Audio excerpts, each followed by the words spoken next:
This is the story so far. It's the summer of '64 and the seaside resort of Farmerton is rocked by the murder of local GP Dr. Wade. The sole witness has gone missing under suspicious circumstances and a dodgy MP together with a road contractor want to close the railways and push a ruddy great road through the beautiful landscape. All this takes place on our 400 square foot model being put together by our team of experts here at the Bluebell Railway.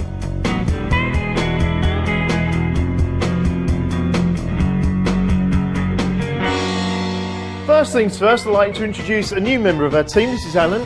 He's been busily beavering away for some time, but you just haven't met him yet. And of course, over the back there is our master model maker, Mr. Brian Taylor. Brian, could you send a train round, please? Sure, sir. Now, let's catch up with the story. Our dodgy local MP, Anthony Schooner, has been in the offices of Dr. Beeching in London, trying to effect the closure of the railways and line his own pockets at the same time. He's now on his way back to Farmerton, ironically enough, on a train.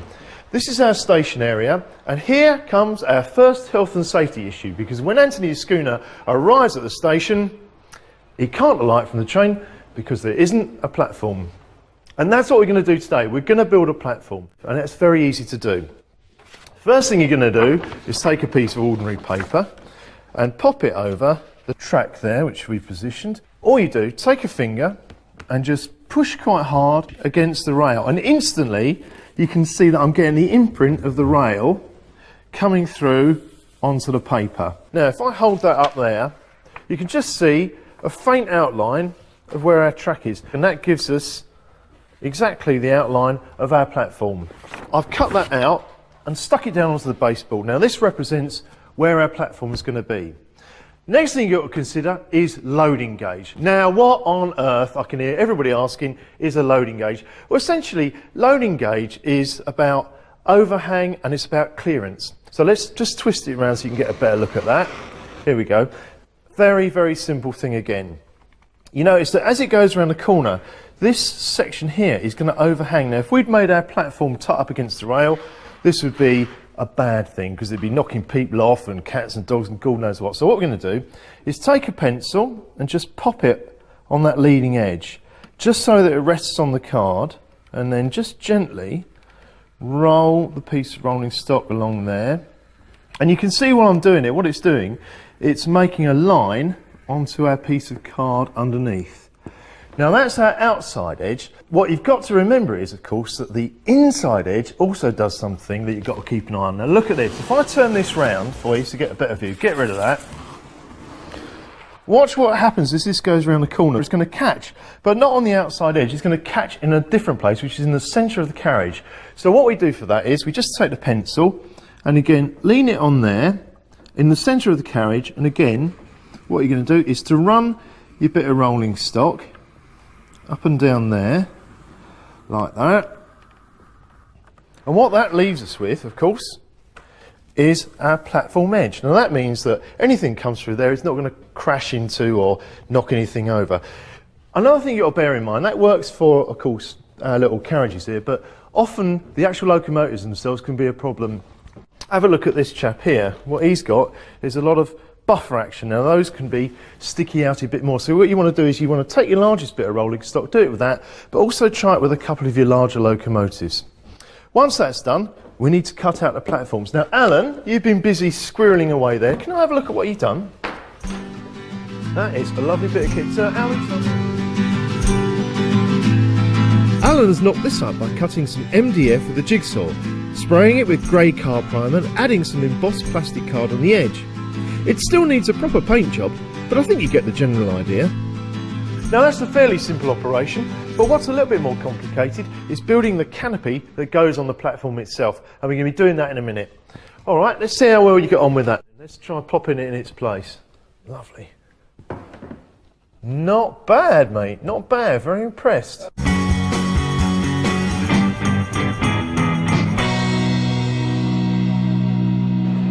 Recently I went to the Model Railway exhibition at Ali Pali and came across this rather unusual layout. Stephen, it's a beautiful, beautiful model. What have you decided to model? It's German railway system, May to October 1945. It's northwest Germany, an area that wouldn't have been blanket bombed the way that it was more into the industrial area. This is more the kind of damage that would have been sustained from low-level fighter bombers and things of that nature, and the ground fighting going through. Looks like it's had a bit of a kicking though, isn't it? There's lots of things going on there. Oh yes, there's sustained a fair bit of damage, but most of it was an attempt to stop the railway system for a short period of time, because in this area the British and the Americans wanted to have the railways operating again as soon as possible after the war for their own use. So as soon as our lots came through, done a lot of damage, they'd be right behind them repairing it all straight away. So right now, our boys are in control of this area, aren't they? Yes, that's correct. During the period May to October, the British were in direct control of the railway system. They operated any equipment that they could get hold of, be it their own or German, Dutch, French, Belgian, anything that was around and had wheels. The whole thing is cobble anything together, get it running and start moving stuff about. Definitely. Now, incredible amount of stuff going on here. I mean, there are things like the big gun. What's that gun there? That is the K5. It is probably better known to most people as Anzio Anni. The Anzio Anni was actually two guns that were used down in Italy, but there was 27 of them built by the Germans. And what about the little signal box there with the carriage? It's the carriage, isn't it? You can use as a makeshift signal box. Yes, the German signalling system is based on wires rather than rods as we use in Britain. So the wires took an awful strain on the point levers themselves. So they needed a good firm base, and a railway carriage had a good sound chassis to work with. So they welded the control systems onto the carriage chassis and then dropped the wires down through the brick plinths and out to all the various points and signals. And they kept going for quite a while, didn't they, some? They did. The last mainline one finished round about 1978. I love all this damage. I mean, the attention to detail. What are all the guys doing on top of the trains there? That is a refugee train returning from Eastern Europe. That's heading down the line into Holland. So they will be Dutch forced labourers returning home. And there's some guys, there's the people trying to move about, got the donkey carts. They've got the donkey carts there. They've had enough of living in the town. They're heading back out to the country. To get out, a bit of safety. Yeah. And then further down there, we've got an old bombed out, was it a barge in there? Yes, there's a barge that's settling down into the depths of the river. What's happening right on the back? Looks like a British Army camp there. That's an army camp with an awful lot of salvaged German equipment. Basically, it was just cleared, taken to one site, securely dumped. And you've got a mind-boggling amount of rolling stock here. Look at this, I mean, there's just tons of it. We've got 31 trains round the back that were capable of sending round at any time. So, Stephen, all in all, it's a fantastic layout. Again, great idea, something very different. You've got military modelling and you've got railway modelling and detailing and everything all encapsulated in one thing. It brings back memories for people. I'm sure. Hopefully happy ones, although for some people probably not so.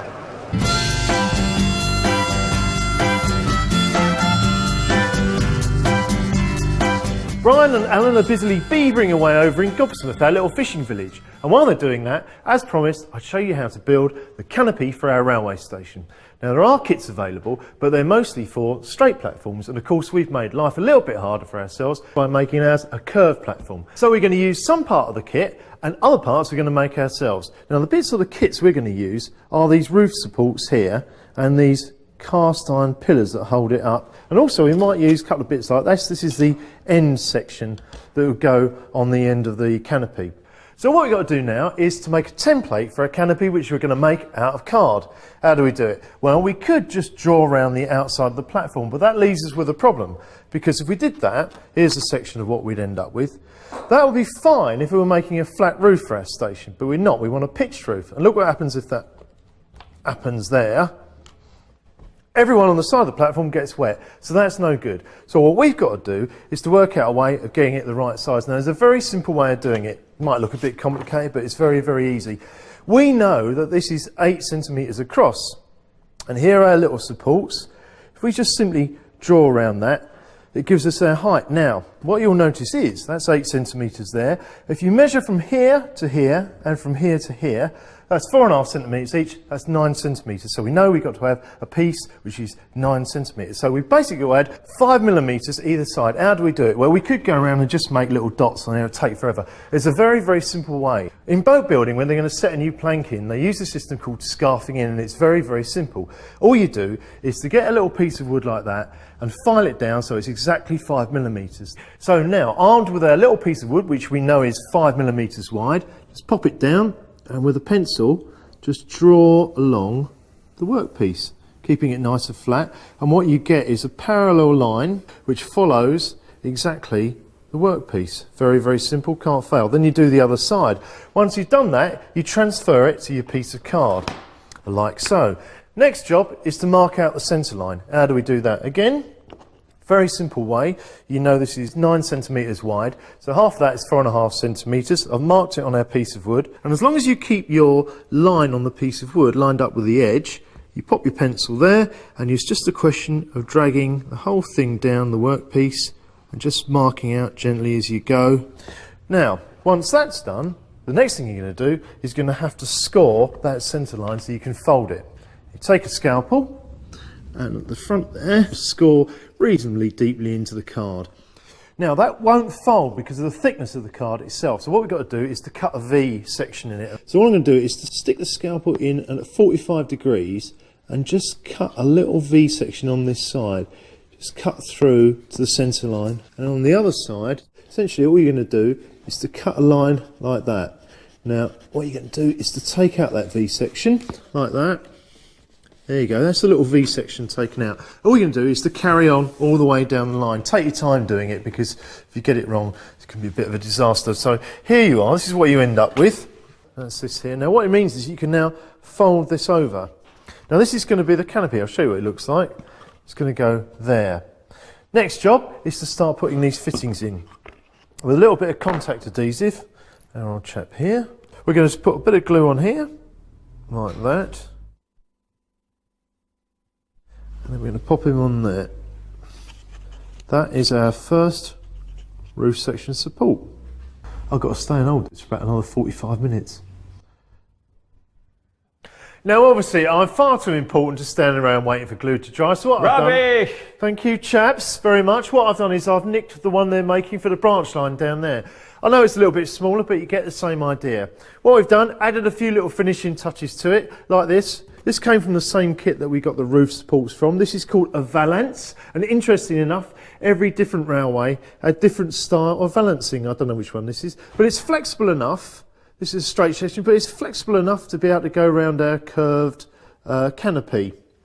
So that, and then the other thing we've done is we've added these little roof struts on there. Now you can buy them in little thin strips off the shelf, but what we've done is we've had Alan, who's got nothing else to do, to cut little tiny strips off this very thin plastic card. Now what we're going to do is give that a coat of grey primer, and we're going to paint it up. We'll be talking about painting later on in the series, so you won't be missing anything. Right now I'm going to finish this off. Shall I crack on with this, Brian? Of course. Lovely. See you in a bit.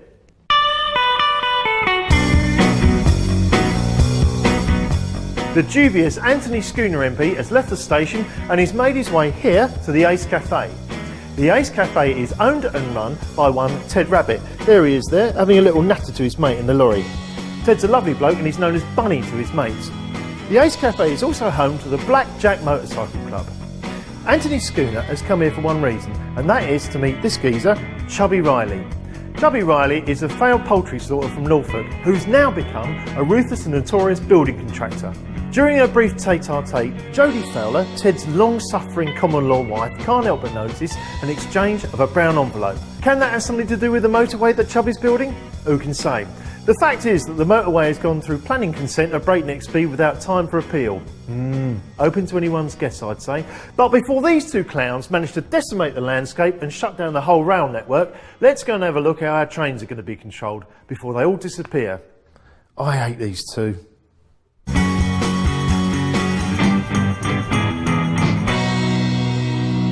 We've decided to opt for a digital control system. Andy Dell has agreed to give me some help, but first I wanted to have a look at his layout called Dagworth. So Andy, by the looks of their outfits, we've set this model in the Edwardian period. No, it's actually set in 1984, but what you've got there is the Dagworth and District Gentlemen's Cycling Society. Every year they partake in Stowmarket Carnival in Victorian costume. So Dagworth really does exist then? It's a real place? It's a real place. It's just north of Stowmarket in Suffolk. The whole layout started from a friend years ago who converted a shed in Dagworth into a private pub, which was known as the Rat and Partridge, and the name stuck. So now, what line would this be representing? This is the Great Eastern Main Line from London to Norwich, but in real life it's a double-track main line. We've modelled it as a 4-track main line. So let's have a little wander down, because you've got this wonderful row of houses here. Yeah, the Sheena's houses. The total, I think it's 18 of the small ones, and then 3 of the large units. I love the car.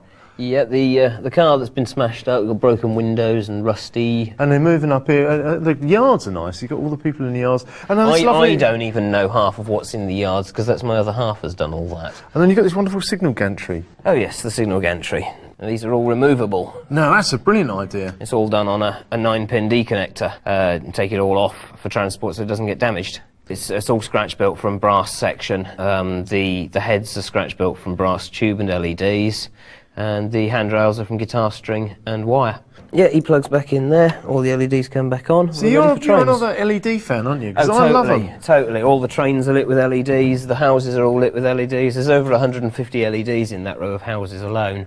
I mean, that's the thing about them. They're cheap, they don't use any power, yeah, they last for ages. They don't get hot, that's the other thing. Yeah. Fantastic. I mean, you've got little details like this. You've got the people in the tree house there. And then coming around, you've got more signals. Yes, these ones are again unpluggable. They're on a 5-pin DIN connector. It's a standard Econ signal. And it's just had a DIN connector glued to the bottom with a hole drilled through it and the wires put to the pins. That's a different kind of signal, isn't it? Yeah, that one's got the route indicator box on the top. So that will give us indications as to which platform we're going into. I mean, your signalling is fairly comprehensive, isn't it? Yeah, it's all based on real practice. I spent 12 years driving trains on the real railway, most of which, of course, is looking at signals. So you get used to what they really do. I mean, quite apart from the technological aspect, which is pretty mind-blowing, I mean, it's a fantastic model in its own right. I mean, there's lots of things that you don't normally see, like the scaffolding around the bridge. Yeah, that's just built out of wire soldered up. Basically, the idea is the bridge is halfway through painting, so you've got all the scaffolding in there where the painters are in, while the main line's closed below it over the weekends. But it's great, you've got loads of novelites on the track here, the main line, it's full of rubbish. Yeah, there's rubbish on the main lines, there's a bicycle upside down being repaired. And then your lovely station. And the lights? Yes, the lights again are unpluggable. They're on a little power connector. So every single one of these can come out? Every single one can come out. And then coming down here, you've got that lovely building on there. Yeah, that's all lit up. the station building itself, again, that's lit. You've got LEDs inside it. And it unplugs. That's clever. That's so really we can take clever it off. idea. Flashing Belisha beacons. Yep. And then you've got these bits down there. What's happening here? Oh, a bunch of punk rockers been spraying the graffiti signs on the Dagworth sign.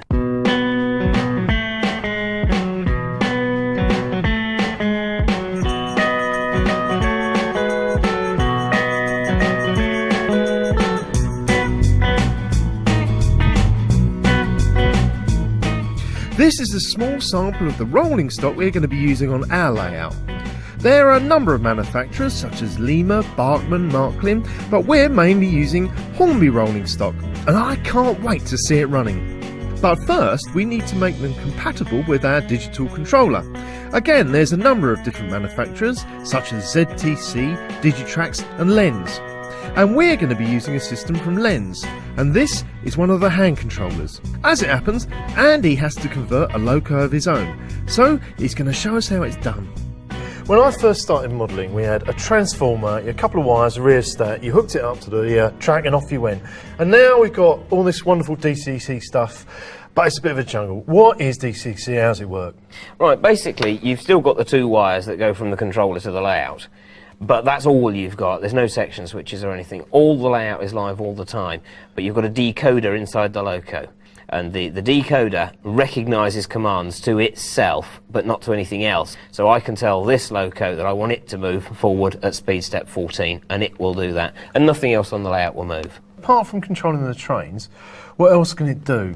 We can control points, we can control signals, we can control sound within the locos, we can control lights on the locos. For instance, on this loco here, the Class 50, if we call that up, there we go, loco 5041. So what you have to do, you have to type in the number of the loco. 5041. Off she goes. And off she goes. And then we can change the points. And back we come. We can also tell the loco how fast we want it to go. We can tell it how fast we want it to accelerate and decelerate. Oh, I do the sound thing. Do the sound thing. Cool. I like the sound Call thing. up that loco. Here we go. Loco 66, enter. There we are. We can sound the short whistle Hey, or the long whistle. go on. And as we move away, Off it goes. and you can hear the exhaust. Exhaust gets quicker as it comes up. That's brilliant. Okay, so the next thing we got to do is to put our decoder in our locomotive. Yep, let's do it. Here we have our unit. First thing we need to do is get into it. It's the Hornby Networker. I used to drive these for a living. The real ones. Here's our decoder. As it came from Lens. Lens Mac coder, basic decoder. We've got 6 wires on that. We've got red and black are the track feeds, orange and grey are the motors, blue is common positive for the functions, and white is the return for the one function that we've got here. Okay, the red and the black go to the track feed pads, which hook up to the track feeds that are already in the unit. So that's what collects the power off the track. Yep, which The livens up wheels. the decoder. And then the orange and grey go to the 2 connections on the motor that you can see there. What we normally do, or what I normally do, is a little bit of blue tack, which will hold the decoder firm and stop it shorting out against the chassis. So that sits in there. Right. Okay, the next thing we need to do now, before we put the body shell on, is actually test what we've done. Okay. Okay, so this is just a bit of spare track. Bit of spare track. And what we do is to plug it into a special low power outlet of the controller. Just a pair of crocodile clips on a couple of bits of wire to the controller. Okay, first thing we do is kill the track power. So now this We've is now got a dead bit of track, so we're safe to put the loco on it. Even if we've got the installation wrong, it's not going to do the decoder any harm. What we do to check that it's right is to program the address. Now what's an address? Every loco needs a unique number. When you buy a new decoder, the value programmed into it by the factory is 3. So if we try and change that from 3 to anything else, and we'll say preset, we'll call it 5 for the hell of it. So if we say clear to get the track power back on, we now have power on it. No smoke, it's good. That's a good thing. So loco 5, enter, There she and goes. there she goes. I mean, that wasn't scary. I mean, Nothing to you've just got to remember that every different piece of rolling stock's got its own individual number. Yeah. When they first arrived, they're number 3, and that is just simply giving it its own individual number. I mean, it's not hard at all, is it? So while I've been getting to grips with digital control and all that it's capable of, Brian's been using our system to check whether we got the calculations for our platforms right. And you know what? I think we have. Oi, mind the gap!